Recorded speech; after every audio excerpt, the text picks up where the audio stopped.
নীরবতার সংস্কৃতিকে ভাঙার জন্য যেই বিপ্লবের মহড়া আমরা শুরু করেছিলাম সেই বিপ্লব এখন সার্থকতায় পরিণত হচ্ছে। যেখানে যেখানে মনে হবে যে এই আইন ব্যবসায়ীদের, এই আইন হচ্ছে অমুক সিন্ডিকেটের, অমুক দুর্নীতিবাজদের, ওই আইন আগে বাতিল করব, তারপর হচ্ছে জনগণের আইন হচ্ছে সংসদে গিয়ে স্টাবলিশ করবো।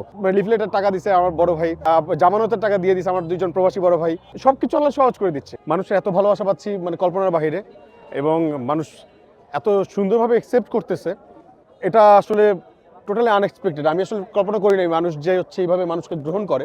কেউ এসে হচ্ছে টাকা দিয়ে গেছে, মাত্র 5,000 টাকা দিয়ে এলো, একজনের মানিব্যাগ থেকে হচ্ছে যত টাকা ছিল সব পকেটের মধ্যে দিয়ে গেছে। মানে তাদেরকে যে বললো যে ভাই এটা আমাকে দিয়ে না, তারপর হচ্ছে জোর করে দিচ্ছে। মানে তাদের যে প্রত্যাশা ছিল, আমাদের শহীদ ওসমান হাদি ভাই যেই আশা আকাঙ্ক্ষা আমাদের মধ্যে দেখাইছিল, যে ইনসাফের বাংলাদেশ প্রতিষ্ঠার একটা স্বপ্ন দেখাইছিল আমাদের, সেটা হয়তোবা মানুষ তার কাছে সহযোগিতা পৌঁছে দিতে পারে নাই। সেই আক্ষেপের জায়গা থেকে এখন হচ্ছে আমাদের যাদেরকে পাচ্ছে তাদেরকে এইভাবে মানুষ হচ্ছে অ্যাকসেপ্ট করতেছে এবং তাদেরকে সহযোগিতা করার জন্য চেষ্টা করতেছে।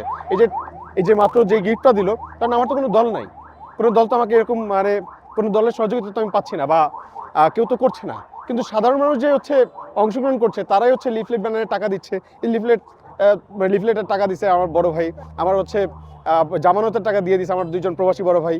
মানে সবকিছু আল্লাহ সহজ করে দিচ্ছে, সবকিছু সহজ করে দিচ্ছে।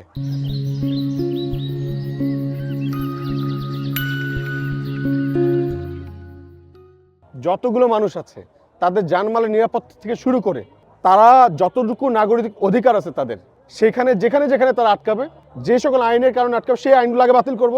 তারপর হচ্ছে যেখানে যেখানে মনে হবে যে এই আইন ব্যবসায়ীদের, এই আইন হচ্ছে অমুক সিন্ডিকেটের, অমুক দুর্নীতিবাজদের, ওই আইন আগে বাতিল করব। তারপর হচ্ছে জনগণের আইন হচ্ছে সংসদে গিয়ে স্টাবলিশ করব, যাতে করে জনগণের জানমালের নিরাপত্তা থেকে শুরু করে তাদের নাগরিক সুবিধা সবার আগে ইনশিওর করা হয়।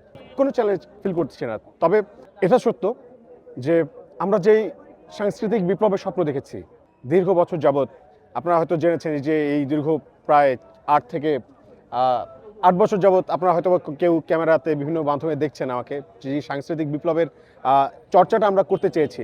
রেল আন্দোলন থেকে শুরু করে কখনো দেখেছেন চা বিক্রি করতে, কখনো দেখেছেন আপনারা বিভিন্ন রকম পারফর্মিং আর্টের মাধ্যমে মানুষকে সচেতনতার মাধ্যমে যে মেসেজটুকু আমরা দিতে চেয়েছিলাম মানুষের মধ্যে, যে নীরবতা সংস্কৃতি একটা বাংলাদেশে যেভাবে একদম চাষাবাদ করা হয়েছে নীরবতা সংস্কৃতি, সেই নীরবতা সংস্কৃতিকে ভাঙার জন্য যেই বিপ্লবের মহড়া আমরা শুরু করেছিলাম সেই বিপ্লব এখন সার্থকতায় পরিণত হচ্ছে। আমরা দেখছি যে মানুষ অ্যাকসেপ্ট করতেছে, মানুষ কথা বলতেছে, মানুষ তাদের মনের আবেগ প্রকাশ করতেছে, মানুষ তাদের ওয়ে অফ এক্সপ্রেশন এটার মধ্যে চেঞ্জ এসেছে। তারা ইনসাফের পক্ষে কথা বলতে চায়, ইনসাফের পক্ষে লড়াই করতে চায় এবং ইনসাফ কায়েম করতে চায়, ইনসাফ প্রতিষ্ঠা করতে চায়।